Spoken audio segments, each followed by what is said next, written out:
लीजिए छात्रों, सुबह के आपके 4 बज चुके हैं और 4 बजे त्रैमासिक परीक्षा का आज का कक्षा 9वीं विज्ञान का पूरा पेपर और उसका सॉल्यूशन एक ही वीडियो पर कंप्लीट आपको देने वाला हूं। लास्ट तक बने रहना, पूरे आप 75 में से 75 नंबर आसानी से यहां पे ला पाएंगे। सबसे पहले अगर हम देखें तो प्रश्न पत्र में देखिए आपको इसमें सही विकल्प वाले क्वेश्चन दिए गए हैं। पहला क्वेश्चन जो आपको इसमें दिया गया है, देखिए पदार्थ की कुल कितने अवस्थाएं होती हैं, 2, 3, 5 या फिर देखिए आपका 9। तो देखिए सही आंसर आपका बी नंबर यहाँ पे 3 हो जाएगा। ठोस, द्रव और गैस होती है। इसके बाद देखो दूसरा क्वेश्चन, 2 या 2 से अधिक पदार्थों का समांगी मिश्रण यहाँ पे कहलाता है विलयन, यौगिक, विलायक या फिर देखिए उपयुक्त में से कोई नहीं। तो देखिए आप जानते हैं जब हम 2 या 2 से अधिक पदार्थों को मिलाते हैं तो क्या बनता है, आपका विलयन बनता है। ठीक है। इसके बाद तीसरा देखिए, किसी वस्तु के वेग परिवर्तन की दर कहलाती है आवेग, चाल, त्वरण या फिर देखिए आपका विस्थापन। तो देखिए राइट आंसर आपका जो हो जाएगा, वेग में आपका जो परिवर्तन की दर होता है ना, वो आपका कहलाता है त्वरण कहलाता है। इसके बाद देखिए क्वेश्चन आपका चौथा दिया है, निम्नलिखित में से कौन शुद्ध पदार्थ है, दूध, जल, नमक का घोल या फिर देखिए आपका वायु। तो आप जानते हैं इसमें क्या हो जाएगा, हमारा जो जल है ये आपका देखिए बिल्कुल आपका शुद्ध होता है। तो आप इसे आंसर कर लेंगे। क्वेश्चन देखिए आपका पांचवा, तांबा एक है, यौगिक है, तांबा की बात कर रहा है, मिश्रण है, नमक का घोल है, फिर आपका वायु है। तो आप जानते हैं देखिए तांबा हमारा क्या है,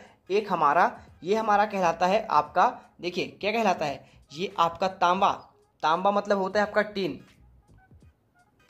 और जो आपका टीन कहलाता है ना, ये आपका एक कौन से क्या हो जाएगा, देखिए ऑप्शन में देखिए यहाँ पर आपको धातु है। ठीक है। तो आप इसमें जो है धातु कर लीजिएगा। सिंपल सा आंसर आपको जो है, देखिए तो आपका जो तांबा है ना, तांबा आपका क्या है, यहाँ पे एक धातु है। तो आप ऑप्शन में जो है यहाँ पे आप धातु नहीं कहलाता है, आपका यहाँ पे तत्व कहलाता है। ठीक है। तो आप इसमें तत्व कर लीजिएगा सिंपल तरीके से। देखिए इसके बाद क्वेश्चन आपका छठवा, कोलायड का एक उदाहरण है, क्या चीनी का घोल है, दूध है, नमक है या फिर देखिए आपका इसमें तांबा है।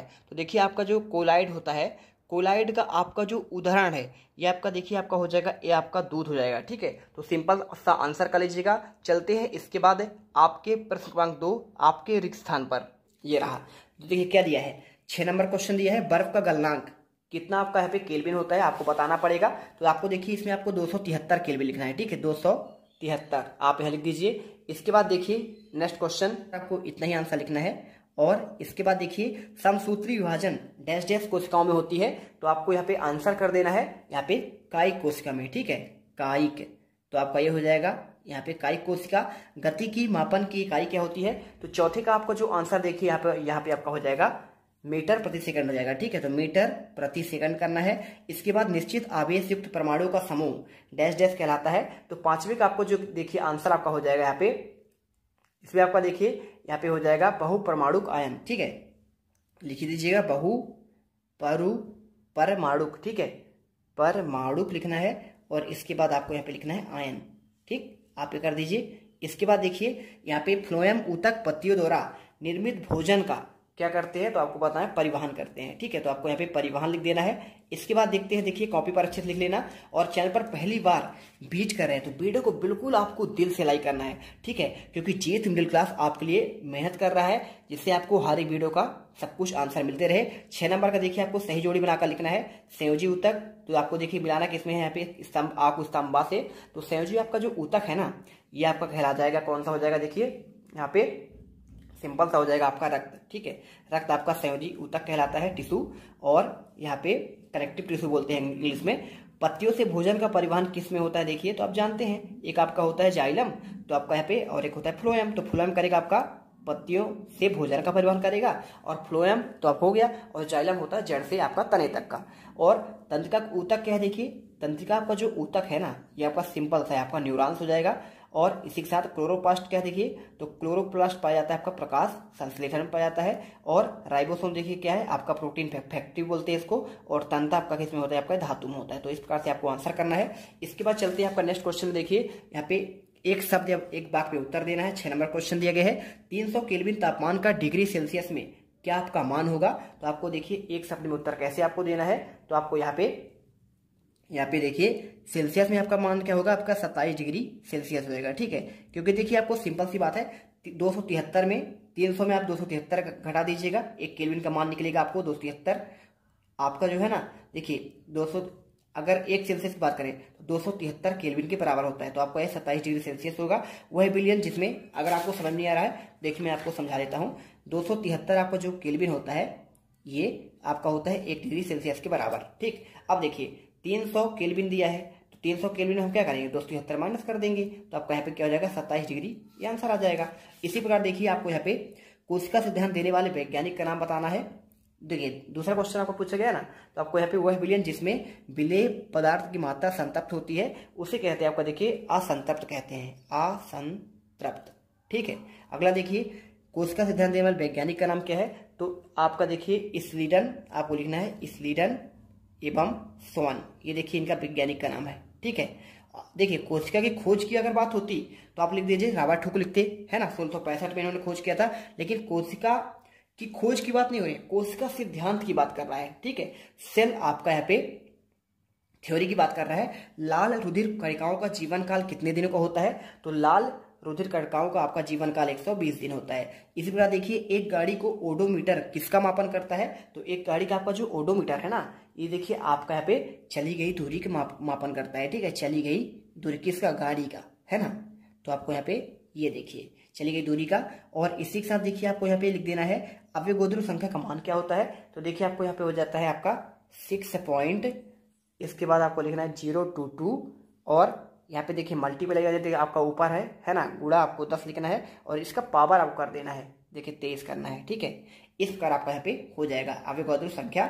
अब इसके बाद देखिए आपका आता है सत्य असत्य वाले क्वेश्चन आते हैं। गैसीय अवस्था में कणों की गति अनियमित और अत्यधिक तीव्र होती है, 6 नंबर क्वेश्चन, क्या आपका सत्य है, तो देखिए आपको इसमें सत्य करना है। ठीक है, क्योंकि आपका यहाँ पे सत्य है, नियमित और अत्यधिक तीव्र होती है गैसीय अवस्था में। कोई चीज देखोगे तो गैस बहुत तेज भागता है आपका। ठीक है, एक स्थान दूसरे स्थान तक यहाँ पे भाग जाते हैं क्योंकि उसके कण बहुत दूर दूर होते हैं। ठोस का एकदम कण पास पास होते हैं, है ना, और द्रव का थोड़ा सा और गैस का सबसे दूर दूर होते हैं। मिश्रण में एक से अधिक पदार्थ अनिश्चित अनुपात में मिले तो क्या होते हैं, देखिए तो दूसरे का आपका जो आंसर है ना यहाँ पे आपको इसमें सत्य करना है। ठीक है, ये होता है मिश्रण में कोशिका जीवन की संरचना और क्या आपका संरचनात्मक और कार्यात्मक इकाई नहीं है भैया, इसलिए आपको यहाँ पे सत्य करना है। ठीक है, चलिए आगे बढ़ते हैं। प्यारे रसगुल्लो, वेग में परिवर्तन की दर क्या आपका औसत वेग कहलाता है, तो वेग में परिवर्तन की दर आपका त्वरण कहलाता है, तो आपका ये भी सत्य हो जाएगा।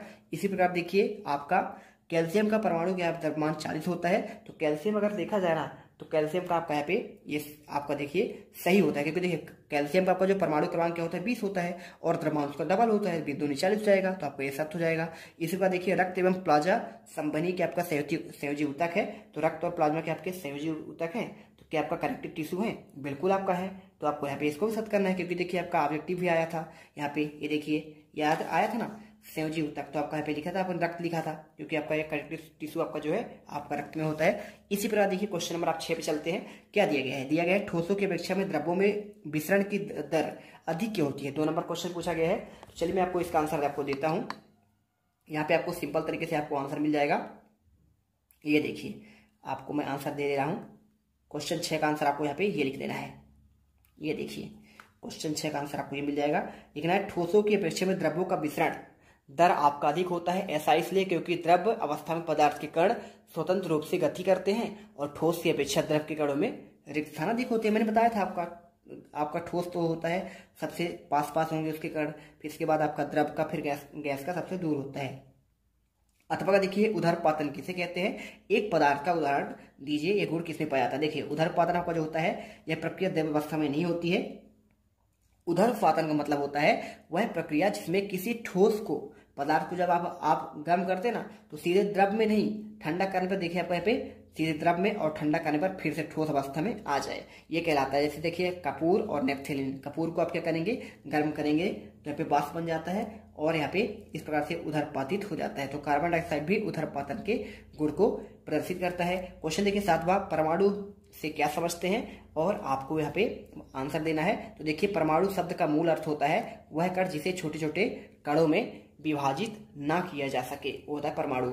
बहुपरमाणिक आयन किसे कहते हैं, देखिए तो 7 का आपको अथवा का आंसर देखने से पहले अगर आपको देखिए इसका आपको पूरा पीडीएफ चाहिए ना, तो पीडीएफ डाउनलोड करने के लिए हमारे टेलीग्राम चैनल को आपको ज्वाइन करना पड़ेगा। इसका लिंक आपको कमेंट बॉक्स में आपको दिया गया है, ठीक है। चलिए यहाँ पे आपको इसका आंसर दिखाते हैं। तो आपका ये रहा 7 का का आंसर आपको ये मिल जाएगा। परमाणु के समूह जिन पर नेट आवेश विद्यमान है उससे बहुपरमाणुक आयन कहते हैं, जैसे अमोनिया और आपका सल्फेट आदि, ठीक है। क्वेश्चन देखिए आपका यहाँ पे नेक्स्ट आता है क्वेश्चन 8वां। क्या दिया गया देखिए, इसमें लिखा है गर्मियों में हमें किस प्रकार के कपड़े पहनने चाहिए और क्यों। तो देखिए सिंपल सा क्वेश्चन है। अगर मैं इसके आंसर की बात करूं तो आपको यहाँ पे गर्मियों में हमें सूती कपड़े पहनने चाहिए, क्योंकि गर्मियों में शारीरिक प्रक्रिया के कारण अत्यधिक पसीना आता है और इससे जिस क्या है ठंडक मिलती है। जैसा कि हम जानते हैं कि बाष्पीकरण के दौरान द्रव की सतह कण हमारे शरीर की देखिए ऊर्जा से प्राप्त करने पर वाष्प में बदल जाते हैं। अब इसके बाद देखिए मिश्र धातु किसे कहते हैं, तो आपको आंसर में लिख देना है। देखिए 2 या 2 से अधिक धातु के समांगी मिश्रण को यहाँ पे मिश्र धातु कहते हैं। और मिश्र धातु देखिए आपके 2 रूप है, इस्पात और पीतल, है ना। तो आपको यहाँ पे आंसर करना है। क्वेश्चन देखिए आपको यहाँ पे 9 नंबर मिश्रण और यौगिक में आपको 2 अंतर पूछा गया है। तो देखिए क्वेश्चन 9 का आंसर आपको यहाँ पे मिश्रण में आपको लिखने देना है 2 या 2 से अधिक शुद्ध पदार्थों के द्वारा बिना किसी रासायनिक क्रिया के द्वारा निर्माण होते हैं। और इसमें आपको दूसरा पॉइंट, इसमें घटकों का गुण विद्यमान होते हैं और इधर आपका यौगिक क्या लिखा हुआ है। तो ये देख लो, आपको इसे अच्छे से करना है। अधिक तत्वों के रासायनिक क्रिया के फलस्वरूप निर्मित होते हैं, ठीक है। चलिए इसके बाद क्वेश्चन 9 का अथवा देखिए तत्व और यौगिक में अंतर पूछा गया है। तो आपको आंसर यहाँ पे तत्व एक ही प्रकार के परमाणु से मिलकर बने होते हैं, जबकि यौगिक आपके विभिन्न प्रकार के परमाणु तत्वों से मिलकर बने होते हैं। और देखिए तत्व क्या होता है, विभाजित कर कोई तत्व प्राप्त नहीं करता है, जबकि यहाँ पे यौगिक देखिए आपको प्राप्त करता है। क्वेश्चन देखिए आपको जो 10वां दिया गया है कोलाइडी विलयन के आपको 2 गुण पूछा गया है और साथ में सांता को आपको देखिए परिभाषित करने के लिए पूछा गया है। तो आंसर देखिए क्वेश्चन 10 का आंसर आपको यहाँ पे ये हो जाएगा। आंसर देखिए ये आपका विषमांगी होते हैं और कोलाइडी कण धनावेशित और ऋणावेशित हो सकते हैं, ठीक है। इसका आंसर मिल गया कोलाइडी विलयन के 2 गुण। सांता को परिभाषा देखिए, रसायन विज्ञान में किसी विलयन की सांता उस विलयन के आयतन में उपस्थित पदार्थ की मात्रा के रूप में परिभाषित किया जाता है। इसके बाद क्वेश्चन देखिए 11वां, जाइलम व फ्लोएम में आपको अंतर लिखना है। सिंपल सा क्वेश्चन है। देखिए जाइलम की कोशिका मृत होती है, जबकि फ्लोएम की कोशिका आपका जीवित होती है। और जाइलम गुणित खनिज का स्थानांतरण करती है, जबकि फ्लोएम खाद्य पदार्थों का स्थानांतरण करती है। अथवा का देखिए क्वेश्चन देखिए क्या लिखा है, श्वेत रुधिर कणिकाओं में सिपाही क्यों कहा जाता है। सिंपल सा क्वेश्चन देखिए आपको आंसर यहाँ पे श्वेत रक्त कणिकाएं शरीर के रक्षक है और ये प्रतिरोधियों के निर्माण करती है। जब कभी शरीर में रोग फैलाने वाले रोगाणु प्रविष्ट हो जाते हैं तो उन्हें कोई चोट लग जाती है तो रोगाणुओं को भक्षण कर लेते हैं, तब इन्हें शरीर का सैनिक कहा जाता है। इसके बाद देखिए 12वां क्वेश्चन, एक समान गति किसे कहते हैं। अगर मैं इसके आंसर की बात करूं तो ऐसी गति जिसमें एक वस्तु समान अंतराल पर समान दूरी तय करती है एक समान गति कहलाती है, ठीक है। अथवा का देखिए यहाँ पे क्या पूछा गया है, यहाँ पे त्वरण किसे कहते हैं। तो इसका आंसर देखिए किसी वस्तु के वेग में परिवर्तन के आपका दर जो होता है त्वरण कहलाता है। इसका मात्रक प्रति मीटर सेकंड यानी मीटर देखिए प्रति सेकंड स्क्वायर होता है तथा यह एक सदिश राशि है, ठीक है। इसके बाद देख लीजिए गति का प्रथम नियम पूछा गया है। तो गति का देखिए प्रथम नियम क्या होता है, प्रत्येक पिंड तब तक अपनी विरामावस्था में अथवा सरल रेखा में एक समान गति अवस्था में रहता है जब तक कोई उस पर बाह्य बल न लगाया जाए। तो इसे देखिए जड़त्व का नियम भी कहते हैं। और अथवा का देखिए संवेग संरक्षण का आपको नियम पूछा गया है। यहाँ पे आपको लिखना पड़ेगा, यदि किसी निकाय पर कोई बाह्य बल कार्य न कर रहा हो तो निकाय का कुल संवेग आपका जो है नियत रहता है। और देखिए संवेग को ना ही उत्पन्न किया जाता है और ना ही नष्ट किया जाता है, केवल एक रूप से दूसरे रूप में आपका परिवर्तित हो सकता है। क्वेश्चन देखिए 14 नंबर का, कार्बन और सोडियम के परमाणु के लिए इलेक्ट्रॉन का वितरण आपको पैरेनकाइमा और कोलेनकाइमा में आपको अंतर बताना है। तो देखिए आपका ये हो जाएगा, कार्बन परमाणु आपका देखिए आपका इसका परमाणु संख्या 6 होता है और इलेक्ट्रॉन वितरण देखिए पहले कक्षक में आपका 2 जाएगा इलेक्ट्रॉन और दूसरे वाले में आपका 4 जाएगा, 4 2 6 हो जाएगा। सोडियम का देखिए परमाणु संख्या कितना होता है, 11 होता है। ये कैसे जाएगा, पहले 2 जाएगा पहले कक्षा में, फिर दूसरे कक्षा में आपका 8 जाएगा, 8 2 10 हो गया, बचा कितना आपका 1 बचा, तो आपका ये हो जाएगा। इसके बाद देखिए पैरेनकाइमा और आपका कोलेनकाइमा में आपको अंतर बताना है। इसकी कोशिका भित्ति पतली होती है और इसकी कोशिका भित्ति आपका देखिए कोनों पर मोटी होती है। भित्ति सेलुलोज की बनी होती है और इसका भित्ति देखिए आपका पेक्टिक पदार्थ की बनी होती है। 15वां देखिए क्या दिया गया है, गुरुत्वाकर्षण का सार्वत्रिक आपका नियतांक पूछा गया है, कैसे करेंगे। तो देखिए आपको आंसर आपको ये मिल जाएगा। देखिए दुनिया का हर पिंड दूसरे पिंड को पूरी शक्ति से अपनी ओर खींचता है और बस दोनों वस्तुओं का भार गुणनफलों के समानुपाती होता है, यही उसके बीच में दूरी के वर्ग के आपका देखिए व्युत्क्रमानुपाती होता है। तो आपको आंसर करना है। और इसके बाद देखिए आपका यहाँ पे गुरुत्वाकर्षण का सर्वाधिक नियतांक, इसका तो आपका हो गया। इसका देखिए क्यों कहता है, तो न्यूटन के गुरुत्वाकर्षण के नियम के अनुसार सार्वभौमिक माना जाता है, क्योंकि पूरे ब्रह्मांड पर ब्रह्मांड पर लागू माना जाता है। और ऐसा इसलिए कहा जाता है क्योंकि द्रव्यमान वाले सभी पिंडों जैसे सूर्य, चंद्रमा, पृथ्वी या सेब पर लागू होते हैं और पिंड एक ही नियम द्वारा शासित होंगे जो न्यूटन के गुरुत्वाकर्षण की आपका नियम कहलाती है। 16वां देखते हैं। देखिए, विभाज्योतक कोशिकाओं की दो आपको विशेषताएं बतलानी है। क्या आपको आंसर देना देखिए, या फिर आपका रक्त के 2 कार पूछा गया है। तो देखिए, विभाज्योतक की कोशिकाएं पतली भित्ति, सघन कोशिका द्रव और स्पष्ट केंद्रक वाली रिक्तियां विहीन होती है। आपको ये उत्तर लिख देना है। अथवा का देखिए, आपका रक्त शरीर के ऊतकों की ऑक्सीजन और आवश्यक पोषक तत्व जैसे वसा, शर्करा, खनिज और विटामिन पहुंचाता है। रक्त कार्बन डाइऑक्साइड को फेफड़े तक ले जाता है। और रक्त देखिए अपशिष्ट उत्पादों को शरीर से बाहर निकालने के लिए भी किडनी तक ले जाता है। तो ये आंसर हो गया। संसूत्री विभाजन किसे कहते हैं? तो देखिए, आपको आंसर लिखना है। संसूत्री विभाजन ऐसे विभाजन जिनमें बनने वाली पुत्री कोशिकाओं में गुणसूत्रों की संख्या मात्र कोशिकाओं के समान हो, उसे कहते हैं समसूत्री विभाजन। बर्फ का टुकड़ा जल पर क्यों तैरता है? एक क्वेश्चन आपको पूछा गया है। तो बर्फ पानी पर इसलिए तैरता है क्योंकि बर्फ का घनत्व पानी के घनत्व से कम होता है। जब बर्फ का टुकड़ा पानी में डाल दिया जाता है तो उसका भार उसके द्वारा हटाए गए भार के आपके भार से कम होता है। ठीक है। इसके बाद देखिए, आपका यहाँ पे क्वेश्चन, आपका जो अगला क्वेश्चन देखिए, आपका दिया गया है 18वां। इसमें देखिए क्या पूछा गया है, अंतः प्रद्रव्य जलिका के 3 कारक पूछा गया है। तो देखिए आपको आंसर कैसे लिखना है। खुरदुरी अंतर्द्रव्य जलिका के ऊपर राइबोसोम पाए जाते हैं जो प्रोटीन संश्लेषण का कार्य करते हैं। और इसी के साथ देखिए चिकनी अंतर्द्रव्य जलिका एसियर वसा और लिपिड अणुओं को बनाने में सहायता करती है। और कोशिका द्रव्य में विभिन्न क्षेत्रों में मध्य कोशिका गर्भ के लिए देखिए केंद्रक के मध्य आपका मुक्ता प्रोटीन के परिवहन के लिए नलिका के रूप में कार्य करता है। इसके बाद देखिए आपका यहाँ पे अमीबा में भोजन कैसे प्राप्त करता है। देखिए आपको आंसर आपको यहाँ पे मिल जाएगा। अमीबा एंडोसाइटिस प्रक्रिया द्वारा बाह्य वातावरण में अपना भोजन प्राप्त करता है और इसकी प्लाज्मा झिल्ली के अंदर मुड़कर कप के आकार का गड्ढा बना लेती है जिसमें भोजन प्रवेश कर जाती है। इसके बाद यह खाद्य धानी के रूप में आपका ले लेता है। इसके बाद देखिए माइटोकॉन्ड्रिया कोशिका का बिजली घर क्यों कहा जाता है। तो देखिए माइटोकॉन्ड्रिया में एंजाइम होते हैं जो भोजन पदार्थों को ऑक्सीकरण करके ऊर्जा का आपका निर्माण करते हैं। एटीपी के रूप में एकत्र होती है और ऊर्जा बहुत सी जैविक प्रक्रियाओं में काम आती है। अतः माइटोकॉन्ड्रिया को ऊर्जा का यहाँ पे बिजली घर कहा जाता है। अथवा क्वेश्चन देखिए आपको यहाँ पे कोशिका को जीवन की संरचनात्मक और आपका क्रियात्मक इकाई क्यों कहा जाता है। तो अगर मैं इसके आंसर की बात करूं तो देखिए आपको यहाँ पे ये आपको मिल जाएगा।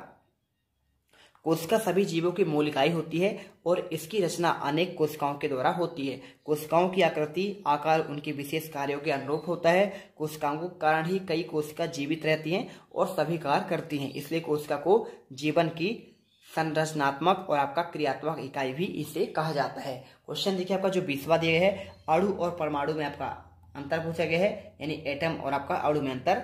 और या फिर डाल्टन का परमाणु सिद्धांत के 3 आपको विशेषता बतलानी है। तो देखिए आपको ये हो जाएगा, वे किसी तत्व के सूक्ष्मकण होते हैं जैसे स्वतंत्र रूप से पाए जाते हैं और नहीं भी पाए जाते हैं। कौन से? एटम यानी आपका परमाणु। अणु देखिए ये एक समूह होता है जो एक बंधन द्वारा साथ आते हैं और इसके अलावा किसी यौगिक की सबसे छोटी इकाई भी होती है। ठीक है, यानी अगर तोड़ा जाए किसी यौगिक को तो यहाँ पे आपका सबसे छोटा इकाई आपका यहाँ पे अणु होता है। और अगर अणु तोड़ेंगे तो आपका यहाँ पे परमाणु मिलेगा। वे स्वतंत्र रूप से अस्तित्व में भी हो सकते हैं और नहीं भी। ठीक है, और ये स्वतंत्र अवस्था में आपका मौजूद होते हैं। ठीक है, इस प्रकार आपको लिखना है। इसके बाद देखिए 20 का क्वेश्चन आपको यहाँ पे देखिए डाल्टन के आपका परमाणु आपका जो आपका नियम है ना, इसके आपका 3 बताने हैं। देखिए परमाणु सिद्धांत के 3 विशेषता। तो देखिए पहला आपका हो जाएगा, परमाणु को विभाजित नहीं किया जा सकता। किसी भी रासायनिक अभिक्रिया के दौरान परमाणु को न तो उत्पन्न किया जा सकता है और ना ही इसे नष्ट किया जाता है। किसी एक तत्व के सभी परमाणु आकार, द्रव्यमान आदि गुणों को एक दूसरे के समान होते हैं। और इसी के साथ देखिए आपका यहाँ पे पादप कोशिका और इसका नामांकित चित्र भी बनाना है या फिर आपका जंतु कोशिका का नामांकित चित्र बनाना है। आंसर कैसे लिखेंगे देखिए मैं आपको बता रहा हूं यहाँ पे।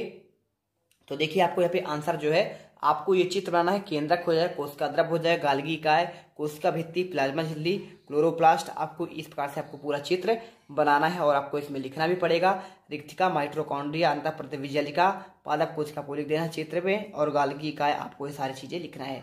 देखिए अब आपको जंतु कोशिका का नामांकित चित्र बनाना है तो बिल्कुल आप अथवा से पढ़ लीजिएगा, इससे बाहर क्वेश्चन आपका जाएगा ही नहीं। ठीक है, ये आपका देखिए जंतु कोशिका का प्लाज्मा झिल्ली आपको यहाँ पे दिया गया है, सेंट्रोसोम दिया है, गाल्गी इकाई दिया है, कोशिका द्रव्य, माइटोकॉन्ड्रिया, अंतःप्रद्रव्य जलिका, केंद्रक, क्रोमैटिन और अंतःपृथ्वी जल का रिक्तिका और आपका राइबोसोम, केंद्रक छिद्र, केंद्रक झिल्ली और आपका केंद्रक, ठीक है। और आपका ये देखिए गाल्गी काय है। तो इस प्रकार आप आंसर कर लेंगे। 22वां देखिए पादप कोशिका और जंतु कोशिका में आपको यहाँ पे अंतर बताना है, ठीक है। 4 अंतर देखिए, पादप कोशिका में देखिए पादपों में पाई जाती है, जबकि जंतु कोशिका आपका जंतुओं में पाई जाती है। पादप कोशिका में कोशिका भित्ति उपस्थित होता है और जंतु कोशिका में कोशिका भित्ति उपस्थित नहीं होता है। और पादप कोशिका हरित लवक पाए जाते हैं, पाई जाएंगे बिल्कुल, और जंतु कोशिका में हरित लवक नहीं पाए जाएंगे। पादप कोशिका में बड़ी रिक्तिकाएं होती हैं और जंतु कोशिका में छोटी रिक्तिकाएं आपकी होती हैं। इसी के साथ देखिए आपका 8वां क्वेश्चन आपको ये दिया गया है आपका न्यूमेरिकल। इससे आप खाली जो है आपको ऐसे करना पड़ेगा, ठीक है। तो इसे कर लीजिएगा पूरा अच्छे तरीके से और आपका यहाँ पे तुरंत आ जाएगा 0.018 प्रति देखिए मीटर प्रति सेकेंड स्क्वायर, ठीक है। और 23वां देखिए निम्नलिखित तापमान को सेल्सियस में आपको चेंज करना है। चेंज कैसे करेंगे देखिए, तो यहाँ पे चेंज करेंगे 300 केल्विन को, देखिए तो क्या हो जाएगा 300 केल्विन 273 माइनस करेंगे 27 डिग्री आ जाएगा। और सेल्सियस को देखिए कैसे आपको बदलना है, 573 को देखिए 273 माइनस करेंगे तो 300 डिग्री आपका पे आंसर निकल कर आ जाएगा। तो इसका आपका देखिए 300 डिग्री यानी कितना आ जाएगा देखिए 300 डिग्री, इसका आपका 27 आपका डिग्री सेल्सियस आ जाएगा। वाष्पीकरण की दर को प्रभावित करने वाले कारक बताने हैं, तो यहाँ पे आपको आंसर देखिए आपको यहाँ पे ये मिल जाएगा। तो इस प्रकार देखिए आपको यहाँ पे क्वेश्चन 23 की अथवा का आंसर, यहाँ पे पदार्थ के कण सदा गतिशील रहते हैं और निश्चित तापमान पर उनके कणों में गतिज ऊर्जा होती है, जिस कारण वाष्पीकरण होता है। निम्नलिखित कारकों में इनकी दर प्रभावित होती है। तो इस प्रकार पूरा आंसर देखिए, पहला पॉइंट, दूसरा पॉइंट, तीसरा पॉइंट और आपका चौथा पॉइंट में आंसर कर देना है, ठीक है। तो हम तुम लोग गलती से अगर नए हो प्रश्न नंबर 3 कल श्रद्धा समारोह में गई थी, समझ नहीं आपका समारोह है, मुझे नहीं पता, बस क्लिक हो जाना चाहिए। अब मैं भी जा रहा हूं, मुझे मुठिया पेलने जाना है। बाय। वो है